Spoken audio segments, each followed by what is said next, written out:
Salut les amis, j'espère que vous allez bien. Tada, les amis, aujourd'hui on va parler du ventilo, les amis. J'ai appelé ça la maladie des BM, la maladie des BM, les amis. C'est la deuxième fois que ça m'arrive. C'est vraiment un truc, vraiment, si vous avez une BM des années 90, des années 2000, alors là, vous n'y échapperez pas vraiment. Alors là, c'est vraiment la maladie. Je vais vous expliquer pourquoi. Alors les amis, au programme, donc, de quoi s'agit-il? C'est quoi ça? Quel est son rôle, hein? Je vais vous expliquer. Hein. On va faire comment le tester pour voir si ça marche pas. Quelles sont les pannes qu'il peut y avoir? Comment le réparer ou le remplacer? Parce qu'on va démonter le pare-choc de la E38, la 007. Puis ben voilà, un tuto, vous allez voir comment ça fonctionne. Allez, c'est reparti. Bon voilà les amis, on va commencer. Alors, de quoi s'agit-il, comme disait le maréchal Foch? Quel est son rôle? Alors ça, déjà, il faut savoir que c'est tout un ensemble. Donc moi, j'ai juste enlevé ça pour l'illustration. Mais c'est tout un ensemble, donc vous allez voir. Hein, je vais le changer, mais vous allez voir. Alors, quel est son rôle, en fait? En fait, il a deux rôles. Hein, il a deux rôles. Le rôle principal, c'est fait pour la climatisation. Donc, pour le condenseur. Alors, qu'est-ce que c'est que le condenseur? Alors, un jour, je ferai une vidéo vraiment sur la climatisation. Donc, je vais faire un résumé très rapide. Alors, la clim, comment ça marche? Vous avez un compresseur. Dans le compresseur, il y a le mot compressé. Donc, il compresse un gaz. Ce gaz-là devient très très chaud, à plus de 50 degrés. Il passe par un condenseur. On appelle ça le condenseur. C'est plus ou moins qu'un radiateur, en fait. Il ressemble beaucoup au radiateur. Il se trouve toujours devant le radiateur. Donc, il passe dans son condenseur, il perd ses calories. Donc, lorsqu'il perd ses calories, il devient liquide, donc il devient très froid. C'est là où intervient le ventilo, parce que lui, dès que vous mettez enclencher la clim, il va commencer à tourner pour que le fonctionnement, enfin, comme ça, vous pouvez avoir de l'air frais très rapidement, parce que lui, lorsque le liquide va devenir froid, il va passer par un évaporateur. L'évaporateur avec un petit ventilo, c'est là où il vous envoie du froid. Donc lui, il agit ici, donc le rôle principal, donc dès que vous mettez la clim, donc il envoie de l'air, comme ça, on va dire cet échange thermique, comme ça le gaz chaud perd rapidement ses calories, il devient très froid, comme ça vous avez l'air frais assez rapidement. Donc ça c'est son premier rôle. Le premier rôle c'est pour avoir en plus un refroidissement plus, de l'air frais, encore plus frais que s'il n'y avait pas de ventilo. Il a aussi le rôle de baisser un peu la pression. Comme vous savez, donc, voilà, le compresseur envoie de l'air, du gaz chaud. Voilà, il y a une pression dans le circuit. Et lui, donc, voilà, il va calmer un peu le jeu. Hein, donc, il va baisser la pression du circuit de refroidissement. Donc, voilà son rôle principal. Donc, il a deux vitesses. Donc, vitesse normale et vitesse accélère en fonction surtout de la pression. Après, il a un deuxième rôle, on va dire, auxiliaire, parce que normalement il n'est pas censé être son rôle, c'est juste un rôle de, on va dire, de secours. Comme vous savez, sur les BM E38, vous avez le gros ventilo, donc lui qui tourne avec courant d'accessoires, c'est on va dire un viscocoupleur. Il tourne avec le système viscocoupleur. Viscocoupleur c'est quoi? Donc c'est en gros un embrayage à l'intérieur, il y a de la cire. La cire, lorsque c'est chaud, ça se dilate et du coup, ben, lui, il tourne avec le courant accessoire, donc avec la vitesse du moteur. Et du coup, ben, ça souffle, hein, quand le ventilo principal se met à fonctionner, ça souffle, on l'entend de loin, on dirait un temps qui arrive. Et voilà, avec le temps, etc., si ce viscocoupleur ne fait plus son job, hein, il ne se dilate plus, ben, du coup, ben, ce ventilo tourne dans le vide en fait. C'est pour ça que il faut toujours faire le test de viscocoupleur. Je ferai un autre jour une vidéo sur ça. En gros, il faut toujours voir si vraiment le viscocoupleur fonctionne très bien. Là, comme je disais, donc ici vous avez le ventilo principal, hein, qui tourne avec le viscocoupleur. Donc comme vous voyez là, il tourne, je peux le tourner à la main, mais le test que je vous encourage à le faire, vous démarrez votre moteur, vous mettez un petit morceau de carton, vous laissez le moteur tourner et à un moment donné, vous allez sentir une résistance. Vous allez sentir une résistance tellement que vous ne pouvez plus l'arrêter. Et deuxième chose, c'est que vous allez l'entendre. Quand vous accélérez, vous allez entendre un bruit très très très impressionnant. En tout cas, vous ne devriez pas l'arrêter moteur chaud. Ça, c'est première chose. Parce que s'il ne fonctionne pas, ben, c'est là où rentre le rôle de ce ventilo. Puisque si ça ne fonctionne pas, il va, on va dire, aider. J'ai pas dit refroidir le moteur, il va aider à refroidir le moteur. L'objectif, c'est que vous ne puissiez pas faire une surchauffe ou un joint de culasse sur la route, puissiez rentrer chez vous. Voilà un peu ce rôle, on va dire, secondaire. Donc là aussi, en fonction de la température du moteur, il va s'enclencher soit normalement, soit vitesse élevée. Mais si votre viscocoupleur, le ventilo principal fonctionne très bien, lui ne s'enclenche quasiment jamais, sauf si vous avez la clim. Donc ça, c'est un rôle vraiment très intéressant parce que dans les années 90 et 2000, on pense aussi à ça, à cet aspect, voilà. Lorsqu'on achète de ce type de véhicule, on ne veut pas tomber en panne. Aujourd'hui, bah, il n'y a plus ça. Et vous n'avez qu'un ventilo aujourd'hui. Dans toutes les voitures d'aujourd'hui, il n'y a qu'un seul ventilo qui fait les deux rôles. Alors que là, vous avez un pour la clim et en même temps comme secours au cas où. Et vous avez le gros ventilo qui fonctionne avec le viscocoupleur. Donc pourquoi je vous ai dit il faut faire ce test? Parce qu'en fait, comme vous savez, sur les BM, l'aiguille reste toujours au milieu. Elle reste toujours au milieu. Lorsque la température est entre 70 degrés et 113 degrés, elle reste toujours au milieu. L'objectif, c'est pas vous affoler. Donc vous ne saurez jamais si votre viscocoupleur ne fonctionne pas. Donc voilà. Mais voilà, si vous constatez que votre ventilo électrique, il n'arrête pas de tourner alors que vous n'avez pas mis la clim, c'est qu'il y a un problème. Donc voilà, faites vraiment ce test, c'est très important. Aussi, BM a fait ce système-là, voilà, pour pas que les gens paniquent. Voilà, les gens qui ont acheté ça, ils ont déboursé beaucoup d'argent. Donc, l'idée, c'est pas vous affoler. Vous avez un système de secours, vous allez rentrer chez vous. J'adore franchement ce concept qui était à l'époque chez Mercedes et chez BM. Ça, c'était pas mal. Donc, voilà un peu le rôle. Parce que moi, j'aime bien expliquer avant parce que c'est très simple de venir vous dire, voilà, les pannes, voilà, etc. Au revoir, monsieur, dame. Moi, j'aime bien expliquer quel est son rôle, pourquoi on doit le faire, etc. Donc, voilà son rôle, on va dire, le principal et pour moi, le secondaire. Alors, maintenant, les pannes. Alors, c'est très simple. Moi, j'ai eu la E39. Hein, que je vous ai déjà raconté. La E39, même chose. Hein, c'est le problème, c'est ça. C'est la résistance. Ici, vous en avez deux. Je vais vous montrer tout à l'heure lorsqu'on va les changer. Il y a deux résistances. Qui est de résistance, donc comme j'ai dit, il y a deux vitesses, vitesse 1, vitesse 2. Bah, c'est une maladie. C'est la E39 pareil. Voilà, du jour au lendemain, ces résistances, lorsqu'ils ne fonctionnent plus, bah, le ventilo ne tourne plus. Vous avez une deuxième panne, mais qui est assez rare, c'est carrément le moteur. Le moteur donc du ventilo, le moteur qui fait tourner le ventilo. Ça, c'est très rare parce que c'est de l'électrique, c'est très costaud. Mais la maladie, la vraie, c'est ces deux foutues résistances qui tombent en panne. Vraiment, c'est... Moi, j'en ai deux. C'est la deuxième fois que ça m'arrive. Sur celle-ci, bah, il ne tourne pas. J'ai constaté qu'il ne tourne pas. Donc, du coup, bah, je vais vous expliquer pourquoi. Et donc, il ne fonctionnait pas. Et la E39, pareil, ne fonctionnait pas. Sauf qu'à l'époque, sur la E39, c'était les deux problèmes. C'était la résistance et le moteur électrique. Et j'ai profité parce que j'étais en vacances au Maroc.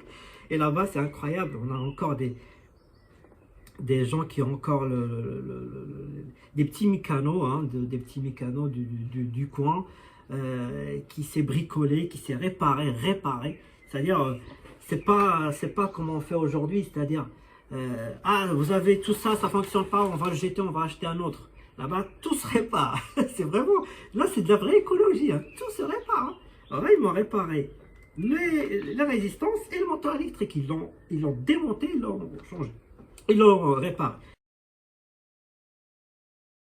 Bref, ça, c'est une autre histoire. Il faut savoir qu'aujourd'hui, il y a une loi qui dit que lorsque vous allez chez un garagiste, il est censé changer, vous proposer des pièces d'occasion au lieu d'acheter des pièces neuves. Déjà, s'ils appliquent déjà ça, c'est bien. Bon, mais le mieux, c'est vraiment réparer. Bon, ça, c'est, je ferme la parenthèse. Alors, je vais vous montrer comment tester, comment le tester. Donc ça, c'est la première chose à faire. C'est très très simple, ça prend 30 secondes pour tester. Ici, donc, on a le fameux ventilo de la clim. Alors, pour le tester, c'est très simple. Vous avez ici, là, donc c'est très simple, ça prend 2 secondes. Vous avez ici le raccord. Donc, vous sortez ça, c'est très simple. Vous faites tourner comme ça, hop, et vous sortez et vous débranchez. Et là, on va faire le test. Alors, vous avez 2 moyens pour faire le test. Alors, soit avec le petit test de la petite ampoule, hein. Vous prenez une ampoule, n'importe. Voilà, avec 2 fils plus le moins. Ou soit, vous avez un petit voltmètre, ça coûte pas très cher. Ou sauf pour ceux qui ont fait des études en électricité, ben, je pense que tout le monde en a eu un. Donc voilà, si vous l'avez, ben, tant mieux. Si vous l'avez pas, ben, la petite ampoule, hein, ça, voilà, tout le monde, si vous n'avez rien, ben, faites ça, quoi. Et vous le mettez sur 20. Voilà. Et on va faire le test. Donc vous démarrez le moteur et vous mettez la clim. Donc on démarre le moteur et on enclenche la clim. Hop. Donc et là, vous branchez le négatif avec ce câble.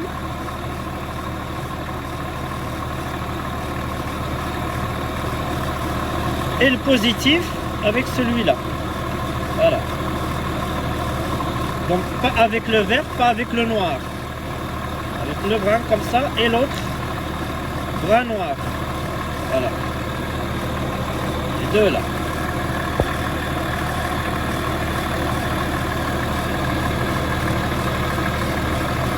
Celui-là et celui-là. Les deux là. Les deux là. Et là, j'ai 14. Donc, ça veut dire que mon ventilo, il est censé tourner. Donc, le ventilo marche bien là. Donc, avec le test de l'ampoule, c'est pareil. Hein.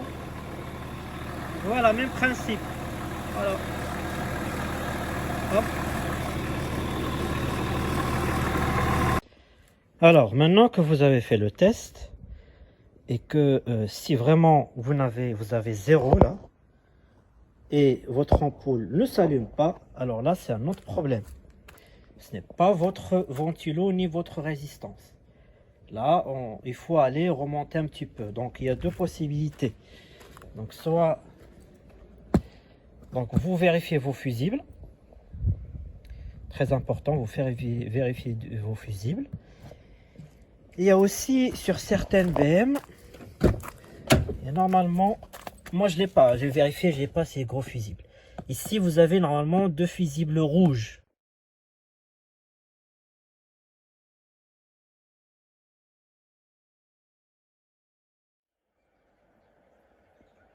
Sur certains modèles, certaines séries, normalement. Donc vous vérifiez aussi si vous avez des fusibles. Donc il y a 2 vis là et vous allez faire tomber. Donc il y a un calculateur ici et vous vérifiez vos fusibles. Mais voilà, en général, normalement ça devrait s'allumer. Alors il y en a qui disent que c'est le capteur là, non. Donc j'ai testé, hein. On va faire le test tout à l'heure. C'est pas ça, c'est pas le capteur ici, température moteur, c'est pas celui-là. Non plus, il y en a beaucoup qui disent ah il faut changer ça, il faut changer ça. C'est pas non, c'est pas non plus ça parce que ça c'est quoi? Ça en fait ça permet, il y a un petit nez là. Ça permet en fait de votre recyclage automatique. Donc lorsqu'il détecte qu'il y a trop de pollution, il ferme, donc il fait le recyclage automatique. Donc en gros, lorsque vous mettez sur automatique, lorsque vous mettez sur automatique ici, c'est là où il rentre en rôle. Mais il n'a aucun rapport, parce que j'ai lu des trucs, j'ai vu des vidéos, il n'a aucun rapport avec le ventilo. Donc on va faire le test, je vais démarrer, vous allez voir. Alors, j'ai débranché ça. Mon ventilo tourne. On va débrancher ça. Voilà, débranché. Et mon ventilo tourne. Et mon ventilo tourne. Donc voilà. Donc parfois on dit vaut mieux être servi par soi-même. Donc moi j'ai lu des trucs, je suis parti même à commencer à chercher ça. Non, en fait, non. En fait, 90%, si vous n'avez pas de jus ici, c'est fusible. Voilà. Attention, il faut que vous aurez il faut que la clim fonctionne. Hein. Donc il faut que vous ayez un peu de gaz en fait. Donc voilà. Si vous avez du gaz et que vous n'avez pas de jus ici, 90% c'est les fusibles. Alors, la piste sous la boîte à gants là, alors je peux pas la vérifier parce que moi j'ai pas trouvé de fusible. Donc voilà, mais j'ai vu des vidéos aussi où ils disent qu'il y a de fusibles qui donnent du jus, voilà. Moi j'ai testé devant vous ça, les trois choses, donc ça c'est rien à voir avec le ventilo. Voilà, maintenant est-ce que cette piste là, ben, vous vérifiez. En tout cas moi j'ai pas de fusible sur la boîte à gants, j'ai que ça et pour moi c'est le seul qui envoie, qui peut couper le jus. Voilà. Mais une chose importante à ne pas faire, c'est pour ça que j'ai commencé par faire le test ici, c'est-à-dire l'arrivée du jus. Parce que si vous prenez, c'est là où ma première erreur a été, c'était de mettre du 12 volts directement ici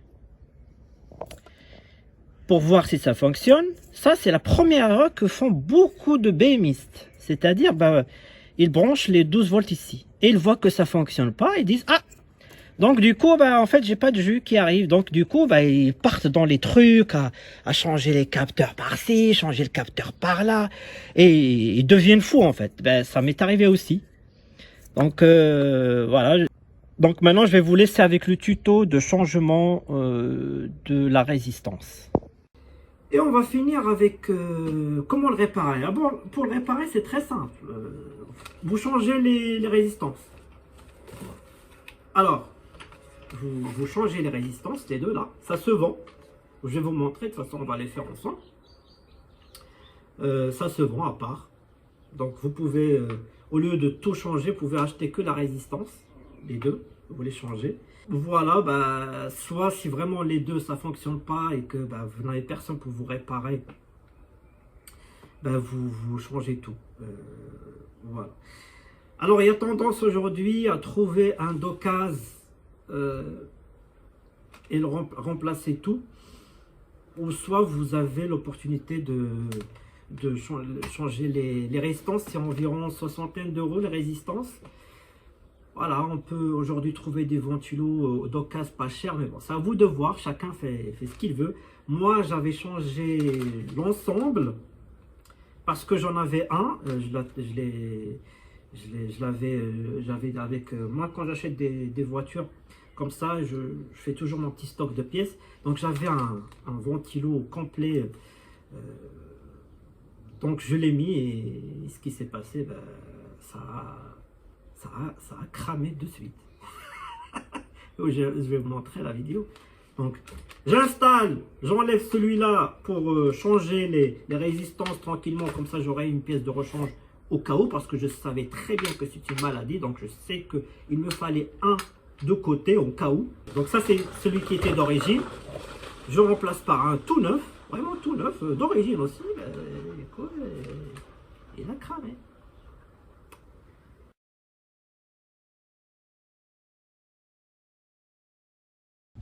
Quand je vous disais que c'est une vraie maladie, eh ben voilà. J'ai un qui a lâché là. La fumée qui sort. Alors qu'il est tout neuf le truc. C'est quand même fou, hein. C'est quand même fou cet élément aussi défectueux. C'est incroyable. Donc bah là... je suis bien parti pour le changer. Mais il fonctionne. Hein. Est-ce que c'est juste le plastique autour qui a cramé? Enfin la peinture. Parce que regardez celui-là. Il est devenu tout blanc et l'autre tout noir. Est-ce que c'est pas la peinture? Je sais pas vous dire. Ah bah il tourne, hein. Il tourne. Alors, est-ce que ça crame? Non, ça crame plus. Ça craint plus. À mon avis, c'est la protection de la peinture là qui est de mauvaise qualité. Mais ça a l'air de fonctionner. Je vais faire tourner quelques jours et je vous dirai mon retour d'expérience. Bon, eh bien, je viens de faire 400 km. Eh ben, je vous confirme, c'est mort. Donc en fait, c'est de la merde en fait. C'est vraiment la vraie maladie de BM. Donc tout est cramé, il n'y a plus rien qui tourne. Donc je vais changer tout ça. Voilà, malheureusement, bah, c'est comme ça. Donc maintenant, ce qu'on va faire, donc on va remplacer les résistances que j'ai achetées. Voilà. Allez, c'est reparti. Donc la résistance, ils sont là. Donc ici, vous avez les références. Si vous voulez les chercher sur Internet, vous pouvez les trouver. Voilà, ça c'est l'ancien. Donc là, on est sur du Siemens d'origine. Bon. Et là, on est sur du Siemens d'origine aussi. BM, hein, d'origine BM. Mais fabriqué au Mexique. Je suis fatigué de ces ventilos là. Alors pour enlever le pare-choc, on commence par ici. Il y a deux vis avec une clé de 8. Donc vous dévissez côté droit et aussi côté gauche. Ensuite vous avez deux vis ici. Une là et une pareille de l'autre côté. Donc avec une clé Torx de diamètre 50, vous les enlevez. Ils sont juste là. Regardez. Voilà. Les voilà. Ensuite vous avez des clips juste là. Vous appuyez dessus, ça va faire clac pour libérer le pare-choc. Ensuite vous avez juste à tirer un petit peu vers vous, tout doucement. Alors attention pour ceux qui ont le lave-glace, n'oubliez pas de débrancher. Et aussi on a là ici les anti-brouillards qu'il faut débrancher. Après on enlève les trois vis ici. Il y a deux vis là, une là, une là. Après avec une clé de 10 on enlève ça. Il y en a un ici et un de l'autre côté. On enlève ça, on le met ici et on sort le cache. Et ensuite bah, c'est simple, il y a 4 écrous ici, 1, 2, 3, 4 et on fait tomber le ventilo. Oh la vache, le truc il a fondu le truc. Oh, j'aurais pas dû le laisser tourner quand même. Mais c'est pas beau du tout. Bon, on va changer ça. Hein. Donc on enlève le petit cache plastique. Donc il y a 4 vis. Hein. C'est simple. Donc on enlève les vis.